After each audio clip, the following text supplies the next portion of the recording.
It's all over. Nothing's over while I'm breathing. Hey, welcome back to ScreenCrush. I'm Ryan Airy, and now that we've all seen Avatar 2, spoilers ahead, let's talk about Avatar 3. I'm going to tell you what we know about the sequel and lay out a few predictions for what I think is going to be coming next. So get ready for some theories. Alright, let's turn up the heat. Now, there is definitely going to be an Avatar 3 because it was filmed simultaneously with The Way of Water. James Cameron originally wanted to make 4 sequels to Avatar, but said that Part 3 is written to be a possible ending to the story for 2 reasons. One, he said that The Way of Water will need to be the 3rd or 4th highest grossing film of all time just to show a profit. And 2, he literally has said, the question is, how many people give a shit now? The James Cameron press tour for this movie has been it's a delight. It's unbelievable. Where do we start, James, unpacking how you make this? Do we have 30 hours or so? Cameron also told Collider that the studio had no notes on this draft for Part 4 except for the words, "Holy fuck." And producer John Landau told Screen Rant each sequel will take us to new places. So we've seen the rainforests of Pandora and the people who live in the Pandoran equivalent of the South Pacific. So theoretically, the sequels would show us a desert region, a polar ice cap region, lava regions, all very exciting. And of course, we also know the characters from The Way of Water who will be continuing on. Spoiler alert, like Quaritch, Jake, Neytiri, and most of the Solis. Wrong kid died, goddammit. So that's what we know. So now let's get into wild speculation and theories. And I have what I think is a pretty strong guess about what's going to be coming next. First, I'm going to talk about the larger story that all the movies are going to tell, and then I'm going to take some guesses about where the characters' individual journeys will take them and the impact they will have on this final overarching story. So, big picture, the Na'vi are screwed. In the first movie, the only thing at stake for the humans was a valuable mine. You could see them cutting their losses and saying that it wasn't worth the trouble. But in The Way of Water, we learned that the humans aren't on Pandora for a science mission or to find minerals. They are bent on full-on conquest and occupation. Earth's resources have been used up, the planet's uninhabitable, and now for humanity, it's Pandora or bust. So there's no way the Sky People will let up because their survival is at stake. Well, look, there are a few reasons why they would choose to leave Pandora alone that I'm going to go over in just a bit. Is it to go to Michigan? No, why would it be to go to Michigan? I don't know, I hear people talking about Michigan sometimes. Ah, I love you, little guy. High five. And by the way, everyone, if you would like to support our channel, you can get your very own Doug Christmas tree ornament if you visit our merch store at shopzeroedition.com. Here we go again. I do not endorse this product. It's high quality, ceramic, and he's got a little antler on his head like Max and the Grinch. So cute. Do not buy that ornament. They don't pay me for this. Every month we launch an exclusive new tee on the site, and this month, I'm very proud of this one, we have a new top 5 t-shirt. Now, you have to fill in your own top 5, and I recommend using a Sharpie marker. It can be your top 5 of whatever you want. Most underrated movies, Pixar films, whatever. I did my top 5 superhero films. Spider-Man 2, Superman 1, Thor Ragnarok, Batman Mask of the Phantasm, and I can't actually decide what should be number 5, so if you have any suggestions, let me know down in the comments below. The shirts all fit great and are very high quality, but warning, this doesn't wash out, so be sure about your picks. We must choose. But choose wisely. Again, to support our channel, please go to shopzeroedition.com or click our link in the description below. Hey, why is your hair short now? In some shots, my hair is different. Okay then. Back to Avatar. So there's a substance on this planet that literally stops human aging. So human beings would kill every space whale in the universe if it made them into an immortal Brad Pitt. We saw in this movie that the humans are not interested in scientific discovery or exploration. They just want to use Pandora to support their own extravagant lifestyles. The first major human colony on Pandora is called Bridgehead City. And a bridgehead is a strong position inside enemy territory that is used for staging further attacks. So, just by its name, we learned that this is the first position of a larger attacking force, like Jake warned the Na'vi chief here. AOL wing. Lieutenant the count. South to Teselatu. Beautiful Kelochati. How many? Like the stars? In fact, there are 13 other moons orbiting the gas giant of Polyphemus. If any of those are inhabitable, then humans may conquer those as well. And then they could use this Alpha Centauri network of bases as a staging ground for more extrasolar conquest. And since the humans in Avatar behave like the Terran Empire in Star Trek's Mirrorverse, the Terran culture appears to be predicated upon an unconditional hatred and rejection of anything and everything other. this would be very bad news for the rest of the galaxy. So it is vital that the Na'vi on Pandora stop human expansion before it it can start. But like I said, the Na'vi are basically screwed. Historically, when a more technologically advanced force encounters a less developed society, it doesn't turn out well for the natives. History is filled with accounts of Europeans slaughtering and conquering other nations with their advanced weaponry and artillery. But if you go back even further, the first ape to use a bone as a weapon condemned the other tribes to die of thirst. The point is, history is not on the side of the Na'vi. For the most part, human history has proven that if you don't adopt advanced technology, then your people will suffer and die. And as we've seen, the Na'vi won't change their way of life, although they have started using human weapons at the start of the movie. But the Na'vi have a weapon that didn't exist in human history: Eywa herself. And I think that the Avatar sequels are going to show Jake and his family delivering Eywa's justice to the Sky People, and here is how I think that's going to happen. The Way of Water showed us that Jake is basically world famous. It's been about 15 years or so since he united the clans to drive the Sky People from the world, and in that time, word of mouth has reached the far corners of the globe. And this movie ends with Jake realizing that he can't hide his family from the Sky People. The entire world has to stand and fight them. So Jake is in a unique position to travel the world and build a united coalition against the Sky People. We've already seen that they are mining the jungle for unobtainium and the water for space whale hormones. Imagine what humans are doing to the deserts. There's going to be some kind of space oil under all those dunes. But the Na'vi won't be easy to unite. There might be some regions that have never even seen the Sky People who just want to be left alone. These people don't have internet or mass communication. They're still in the Paleolithic era. Imagine traveling to Earth in 10,000 BC and trying to get people in China to fight for people in Central America. Yeah, there's no way. The Na'vi are doomed, like the rest of us. Aw, buddy, don't be so defeatist, because remember, they have God on their side. God on their side? Who? Eywa. James Cameron created the name Eywa as a reverse of Yahweh, the name of the Hebrew God. Who's Eywa? Only their deity. Their goddess made up of all living things, everything they know. So even though they don't have the internet, radios, or satellites, all the Na'vi do worship Eywa, and they build their communities around hidden spirit trees. They use these trees to connect to Eywa. It's a network. It's a global network, and the Na'vi can access it. So far, we've seen that Eywa contains the voices of their Na'vi ancestors. I can hear them. And Way of Water ends with Jake and Neytiri visiting their son's consciousness inside of this neural network. So Eywa is a kind of large organic computer. Scientists in our world have theorized for years that when silicon processors can no longer increase in processing speed, then maybe organic processors can carry vast amounts of data that would dwarf the capability of a microchip. They can upload and download data, memories. So essentially, the Na'vi are able to upload and connect to a vast supercomputer beneath their feet, and this supercomputer is their secret weapon. But a weapon with hardware, you'll need software to program it. The Na'vi are doomed. Yeah, no, they're not doomed, but look, this is where Kiri is going to be the key to the sequels. I don't think that Eywa has much of a will on her own. Like you said, she's basically a computer with a very basic operating system. For millions of years, Eywa's only job has been to maintain life on Pandora. But we know that Eywa's intelligent because Grace says, I'm with her, Drake. She's real. But in the first movie, when Jake prays to Eywa, he says, If Grace is with you, look into her memories.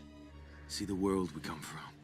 They killed their mother. And I think that this is the line that will really pay off in the sequels. Eywa didn't understand what the Sky People were capable of, but Grace told her. Grace shared her memories and gave Eywa the will to fight back. And the movie ends with Eywa essentially developing an immune response to human beings. Eywa has heard you! So let's take that information to the Way of Water and Kiri. Remember, she is the daughter of Grace's avatar's body. Yeah, well, who's her dad anyways? There is no father. Now do say what now? So, remember in the first movie when Grace's avatar and her human body were hooked into the spirit tree? They tried to perform a ceremony that would have permanently moved Grace's mind into her avatar body, but the wounds in her human body were too great. But what if, during that connection, Eywa impregnated the avatar's body? Like Anakin Skywalker, conceived by the Force? Yes, like Shmi says, I carried him, I gave birth, I raised him. I can't explain what happened. So Kiri is essentially the literal child of Eywa. This is why in the movie she says that she can hear Eywa all the time. I hear Eywa all the time, Eywa all the time, Eywa all the time. Well done, high five. So because Kiri hears Eywa, that's why the grass matches her breathing, and it's why she's able to have such a direct conversation with her mother's consciousness. Grace gave Eywa an identity to form around, a will to fight the Sky People, and now Kiri is going to carry out that will as Eywa's prophet on Pandora. So Pandora is like Ego, the living planet. And Sigourney Weaver's new character is like Kurt Russell. Yes, now you're getting it. Kiri is the chosen one who will be Awa's voice in the real world. She'll be able to command the environment of Pandora like Neo in the Matrix? Yes, but also like Neo outside of the Matrix. Now just say what now? Remember that after Neo connected to the Source in Matrix Reloaded, he was suddenly able to control the machines in the real world. So that's Kiri. When she's connected to the Spirit Tree, she can speak with the ancestors. And when she's in the real world, she can control the plants and animals of Pandora. This power will be key in getting the other Na'vi around the world to follow Jake into a world war. Kiri will be able to trigger some kind of massive planetary immune response that will allow the entire world to fight the Sky People all at once. Yeah, but from what you said earlier, the Sky People would rather nuke everybody on the planet than live in peace. Everybody's doomed. No, everybody's not doomed. Look, this is where the next stage of my theory comes in. These movies are all metaphors for events in the real world. The first movie was about the danger of private militaries that are unchecked by a democratic government, and it was about protecting the environment. Ferngully and all that, yes. Yes, and Way of Water is about whaling and loosely about American wars like Vietnam and Iraq. So if Cameron wants to keep that going, he'll probably want to show how these problems could be solved in the real world. Well, how's that? Through activism. Ordinary people caring about a cause. Let's just say that people on Earth start to favor the Na'vi. I mean, look, we don't know anything about the governments on Earth, except that Americans still don't have universal health care. They can fix his spinal if you got the money. I get the feeling that people on Earth are pretty miserable and that they're just kept sedated by sugar, movies, and TV shows, kind of like the humans in WALL-E. But now imagine that an Earth journalist would come to Pandora and starts to follow Jake. Jake is a Na'vi who can introduce humans to Na'vi culture. Jake could become the poster boy for rebellion on two worlds. He could literally end up on posters in college kids' dorms rooms like Che Guevara's head. Now look, not every human being can just be flat out evil. That would send a pretty dour message to the people of Earth. I think that Cameron will show some kind of movement on Earth that is sympathetic to the Na'vi cause. Now this won't be the main point of the movies,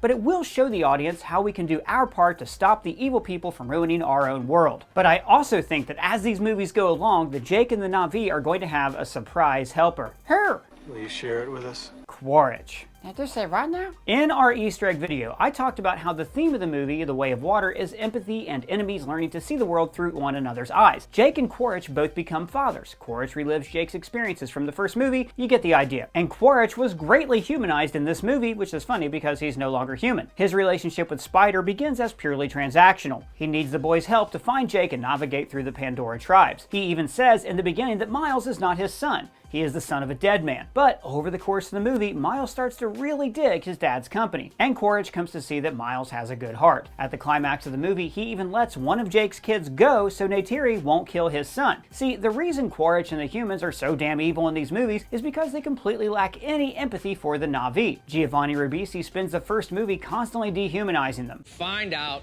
what the blue monkeys want. Quaritch talks about destroying Home Tree like an exterminator who's clearing out vermin. I'll drive him out with gas first.